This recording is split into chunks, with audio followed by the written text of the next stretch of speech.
The architecture of the Russian Federation's modern power is built upon a foundation that is rapidly eroding. For decades, the Kremlin has operated under a social and geopolitical contract predicated on energy dominance, the projection of influence into the Western Hemisphere, and the maintenance of a stable, if not thriving, domestic economic sphere. This unwritten agreement promised the Russian populace stability and a restoration of great power dignity in exchange for political acquiescence. However, as we navigate the early months of 2026, it is becoming increasingly evident that the structural integrity of this contract has been compromised beyond repair. We are witnessing not merely a season of discontent, but a systemic dismantling of the mechanisms that have allowed the Russian state to wage war abroad while maintaining a facade of normalcy at home.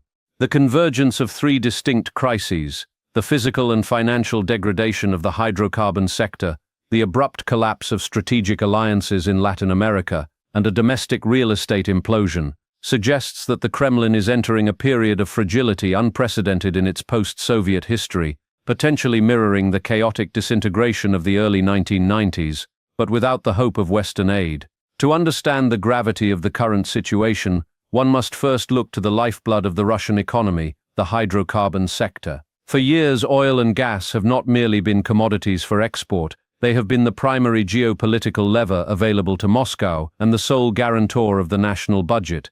The energy superpower status was the cornerstone of Vladimir Putin's foreign policy, used to coerce neighbors and court partners. However, the data emerging from early 26 indicates a catastrophic failure of this revenue stream. The narrative of Russian energy resilience, often touted by state media and accepted by some skeptical Western observers, is crumbling under the weight of tangible statistics. Reports surfacing in mid-January indicate that revenue from oil and gas has plummeted to a 5-year nadir. This is not a standard market fluctuation or a cyclical downturn. It is a forced contraction driven by a relentless and evolving campaign of asymmetric warfare and economic strangulation. The financial figures are stark and reveal the depth of the wound.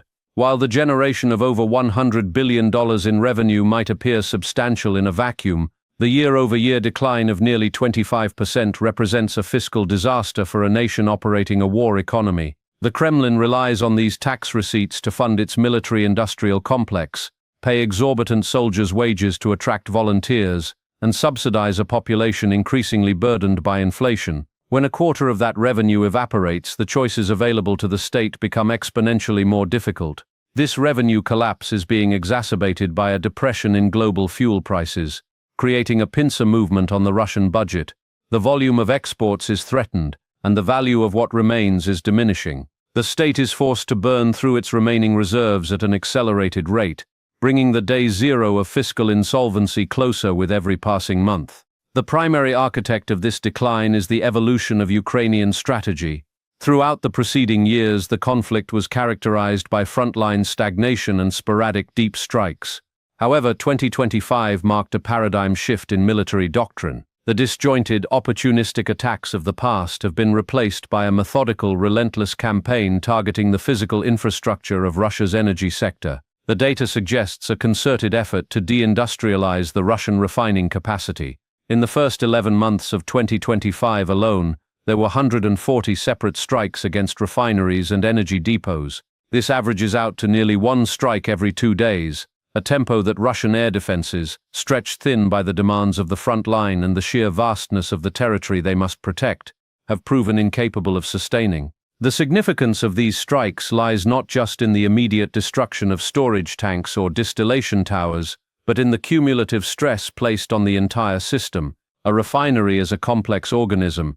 It relies on a sequence of precise chemical and thermal processes. Damage to one component, such as a fluid catalytic cracking unit or a primary distillation column, often necessitates a complete shutdown of the facility. Here, the legacy of Western sanctions plays a critical, delayed role. Much of the modernization of Russia's energy sector in the 2000s and 2010 was achieved using Western technology, American and European pumps, compressors, and software. With these companies having exited the market, Russia lacks the domestic capacity to manufacture replacements for these high-tech components. They are forced to rely on illicit import schemes, cannibalization of existing machinery, or inferior Chinese substitutes that do not integrate well with existing systems. This technological bottleneck turns what should be a 2-week repair job into a 6-month crisis, forcing Russia to import refined fuels like gasoline and diesel, despite being a crude oil giant. The irony of a petrol state experiencing fuel shortages is a potent symbol of state dysfunction. The intensity of this campaign escalated in December 2025, with nearly 24 additional attacks, signaling that there is no operational pause during the winter months. Furthermore, the expansion of the target set to include infrastructure in the Caspian Sea demonstrates a widening reach of Ukrainian capabilities, threatening logistics hubs that Moscow previously considered untouchable rear areas. The Caspian route is vital for the transport of oil and the movement of goods from Iran. Its vulnerability adds another layer of strategic anxiety for the Kremlin. While kinetic strikes degrade the physical capacity to process and transport oil, the diplomatic and economic war is dismantling the market for it. The geopolitical landscape shifted dramatically in late 2025 and early 2026, creating a hostile environment for Russian exports. The decision by the United States to blacklist Russia's 2 largest oil producers was a significant escalation, but the true turning point has arrived with the legislative changes under the new administration in Washington. The approval of secondary sanctions represents a fundamental change in the rules of global engagement. Previously, sanctions were largely bilateral and porous. The West refused to buy Russian oil, but the global South and powers like China and India were free to absorb the excess supply. This arrangement allowed the Kremlin to maintain a lifeline, albeit at a discount. Russia built a shadow fleet of aging, uninsured tankers to circumvent restrictions, creating a dark logistical web to keep the oil flowing. However, the introduction of aggressive secondary sanctions threatens to sever this lifeline completely. The mechanism is brutal in its simplicity. Any nation that continues to transact with the Russian energy sector risks losing access to the American market. By threatening tariffs of 500% on goods from countries that violate these sanctions, the United States is effectively forcing a binary choice upon Beijing, New Delhi, and Ankara. They must choose between cheap Russian oil and the indispensable American consumer market. It is a calculation that heavily disfavors Moscow. The leverage provided by these secondary sanctions essentially weaponizes the U.S. economy against Russia's third-party trading partners. China, dealing with its own slowing growth and internal economic fragility, can ill afford a trade war with the United States over Russian oil. India, which has happily consumed discounted Russian crude, values its strategic partnership with Washington and its access to Western technology markets. If implemented to their fullest extent, these measures would isolate the Russian economy in a way that direct sanctions never could. The shadow fleet itself faces existential risks. As these vessels age without proper maintenance or insurance, the risk of a catastrophic environmental disaster grows. Such an event would likely trigger an even harsher international crackdown, potentially closing the Turkish Straits or Danish Straits to these ghost ships, physically bottling up Russian exports. Simultaneously, the European Union has tightened the screws by lowering the price cap on Russian oil. While a reduction of a few dollars per barrel may seem trivial, when applied across millions of barrels in a restricted market, it bleeds billions from the Russian treasury. The intent is clear: to force Russia to sell its resources at or below the cost of production, thereby turning its greatest asset into a liability. Russia is increasingly forced to sell its oil for non-convertible currencies, such as the Indian rupee, which trap value abroad and cannot be easily used to purchase the war material or consumer goods the Russian economy desperately needs. The implications of this energy crisis are profound. Historically, the Russian budget requires high oil prices to break even, with revenues comprising up to half of the federal budget. A sustained collapse in this sector translates directly to a deficit that cannot be easily financed. Russia has burned through much of its sovereign wealth fund, the National Wealth Fund, which was intended to safeguard the nation's future pensions and infrastructure projects. Access to international debt markets is non-existent due to default and sanctions. This leaves the printing of money as one of the few remaining options, a path that leads inevitably to hyperinflation and social unrest. We are already seeing the precursors to this in the rising cost of basic staples, eggs, chicken, vegetables, which the government tries to mask with price controls that only lead to shortages. However, the disintegration of Russia's strategic position is not limited to its own borders or its primary export. The Kremlin's foreign policy has long been characterized by the cultivation of anti-Western alliances. establishing footholds in regions far from its periphery to project the image of a global superpower. Venezuela was the crown jewel of this strategy in the Western Hemisphere. For 2 decades, under both Hugo Chavez and Nicolás Maduro, Moscow invested heavily in the survival of the regime in Caracas, viewing it as a critical geopolitical outpost and a partner in the global energy cartel. Russian bombers would occasionally visit Venezuelan airfields, a symbolic gesture designed to irritate Washington and demonstrate Russia's global reach. The dramatic events of early January 2026, resulting in the capture of the Venezuelan leadership by U.S. forces, represent a catastrophic failure of Russian foreign intelligence and a total collapse of its Latin American strategy. The removal of this key ally is more than a diplomatic embarrassment. It is a financial black hole.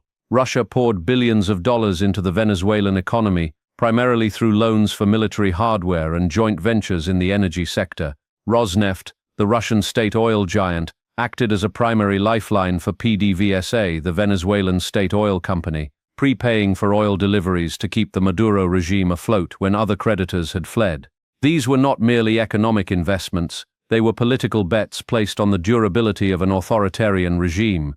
That regime has now evaporated. Financial analysts are already characterizing this as a painful reckoning for Moscow. The investments made by Russian state-controlled entities in Venezuela's oil fields are now effectively worthless. The intricate web of joint ventures, designed to help Venezuela evade sanctions and pump crude, relied entirely on the legal and political framework provided by the former government. With a transition of power underway and the United States likely to oversee the restructuring of the Venezuelan state, Russia's claims to these assets will be nullified. The new administration in Caracas will likely view these Russian debts as odious debt, money lent to a dictatorship to suppress its people, and refuse to repay them. The panic in Moscow is palpable. The hurried statements by Russian energy conglomerates, asserting their ownership of Venezuelan assets under international law, ring hollow. In the realm of realpolitik, ownership is determined by who controls the ground, and Russia has lost all leverage in Caracas. The prospect of a new Venezuelan government, aligned with Washington and eager to attract American investment, poses a double threat. Not only does Russia lose its sunk costs, but it also faces the re-emergence of Venezuela as a competitor in the global oil market. Venezuela possesses the largest proven oil reserves in the world. The United States has already signaled a desire to revitalize the Venezuelan oil sector with massive Western investment. If Venezuelan heavy crude floods the market, it will further depress global prices, compounding the revenue crisis Russia faces from the sanctions and refinery strikes. The loss of Venezuela also signals a broader retreat of Russian influence. It sends a chilling message to other client states in the region, such as Nicaragua and Cuba, and further afield in Africa and the Middle East. It demonstrates that the Russian security umbrella is porous and that Moscow cannot guarantee the survival of its proxies. Following the instability of its positions in Syria and the ongoing drain of resources in Ukraine, Russia is ceasing to be a global player. It is being forced to retract its claws, turning inward as its capacity to project power withers. The strategic encirclement is tightening, and the allies that Putin counted on to form a multipolar world are either disappearing or re-evaluating the cost of their friendship with a pariah state. The narrative of Russian ascendance, carefully cultivated over 20 years, has been shattered. While the geopolitical and energy crises tear at the fabric of the state from the outside, a domestic rot is spreading through the Russian economy, most visibly in the housing sector. The real estate market often serves as a lagging indicator of economic health, reflecting the confidence of the consumer and the availability of credit. In Russia, the housing market is currently displaying the symptoms of a terminal illness. The distortion of the war economy, combined with exorbitant interest rates aimed at curbing inflation, has created a scenario where the property market is simultaneously crashing and freezing. The anecdote of apartments in northern mining towns like Vorkuta selling for less than the price of a consumer electronic device is symptomatic of a deeper demographic and economic tragedy. It reflects the abandonment of the periphery, the hollowing out of industrial centers, and the complete collapse of demand in regions that do not directly serve the war effort. These ghost towns are multiplying, representing a retreat of civilization from the difficult Russian hinterland. But the crisis is not limited to dying towns in the Arctic Circle. It is systemic. In major urban centers like Moscow, St. Petersburg, and Kazan, the demand for new construction has evaporated. The data reveals a precipitous drop in real estate investment deals, commercial real estate, office spaces, and logistics hubs. The infrastructure of a functioning modern economy are seeing investment plunge by more than half. This indicates that businesses are not planning for growth, they are hunkering down for survival. They are not expanding their footprints because capital is too expensive and the future is too uncertain. The construction sector, a massive employer of semi-skilled labor and a primary driver of domestic steel and concrete consumption, is facing a wave of bankruptcies. As developers fold, projects are abandoned, creating skeleton skylines of unfinished concrete frames. Workers are laid off, fueling a cycle of economic contraction. The root of this dysfunction lies in the monetary policy the Russian central bank has been forced to adopt. To prevent the ruble from collapsing and to combat the inflation caused by military spending, interest rates have been hiked to punitive levels. Mortgage rates hovering around 30% render home ownership mathematically impossible for the vast majority of the population. For years, the government subsidized mortgages to keep the construction sector booming and the population content. The cancellation of these subsidies, necessitated by the budget crisis, has pulled the rug out from under the market. This has killed the secondary market and left developers with inventory they cannot move. The government's attempts to spin this, encouraging citizens to buy now before prices supposedly skyrocket in the future, is a transparent attempt to induce panic buying to bail out the sector. It is a predatory tactic against its own citizenry. The intersection of these factors, high interest rates, falling real estate values, and looming unemployment in the construction sector, creates a toxic mix for social stability. For the average Russian, their apartment is their primary asset, often the only form of generational wealth they possess. As property values stagnate or decline in real terms, adjusted for inflation, household wealth is destroyed. This creates a negative wealth effect, where consumers spend less because they feel poorer, further depressing the economy. Furthermore, the state relies on property taxes and the economic activity generated by construction to fund local governments. As this sector contracts, the fiscal pressure moves from the federal level down to the municipal level, leading to a degradation of local services, trash collection, snow removal, road repair. Compounding the housing crisis is the demographic catastrophe that the war has accelerated. The demand for housing is driven by household formation, young people getting married and having children, but a significant portion of Russia's young male population is either at the front, dead, disabled, or has fled the country to avoid mobilization. The brain drain of 2022 to 24 saw hundreds of thousands of IT specialists, engineers, and young professionals leave major cities.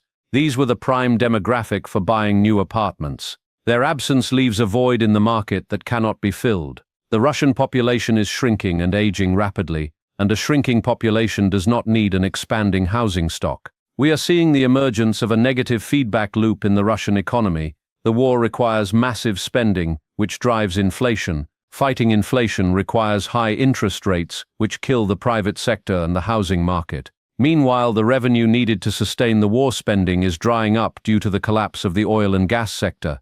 The state is burning the candle at both ends, and the flame is reaching the fingers of the regime.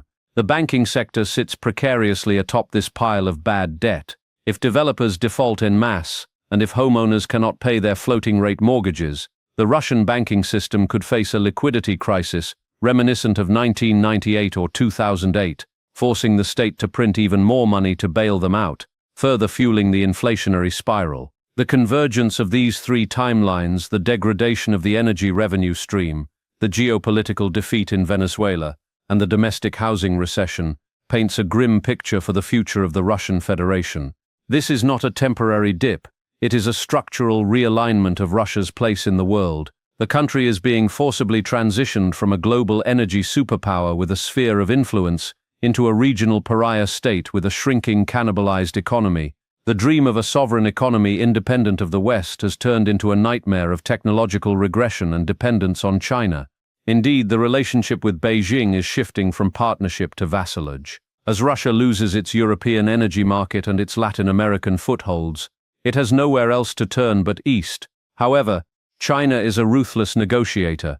Knowing Russia's desperation, Beijing will demand deep discounts on energy and raw materials, effectively treating Russia as a resource colony. The power of Siberia 2 inches pipeline, once heralded as the savior of Russian gas exports, remains stalled, with China unwilling to commit to the prices Moscow needs to make the project viable. Russia is becoming the junior partner in an unequal alliance, trading its sovereignty for economic survival. The winter of discontent is not merely about the weather or a single season of hardship. It is a metaphor for the long, cold reality that is setting in. The reserves are being depleted, the friends are gone, and the economic engines are seizing up. Russia is facing a crisis of solvency, not just financially, but strategically. The ability of the state to shield its population from the consequences of its foreign policy decisions is evaporating. The social contract, political passivity in exchange for stability, is broken. The regime offers now only a narrative of eternal struggle and siege, a bleak substitute for the prosperity that was once promised. As we look further into 2026, the question is no longer whether Russia can win its war in Ukraine, but whether the Russian state can survive the peace or the prolonged conflict that follows. The pillars of stability are cracking, the oil money is gone, the geopolitical reach is severed, the domestic economy is hollowed out. What remains is a brittle shell of a superpower, relying on inertia, propaganda, and repression to maintain cohesion. But as history has shown, when the money runs out and the hope for a better economic future is extinguished, inertia is rarely enough to hold a nation together. The devastation of the Russian economy is not a future possibility, it is a present reality, unfolding in real time across the ledgers of the finance ministry and the empty construction sites of the motherland. The isolation is complete, and the bill for decades of strategic overreach has finally come due.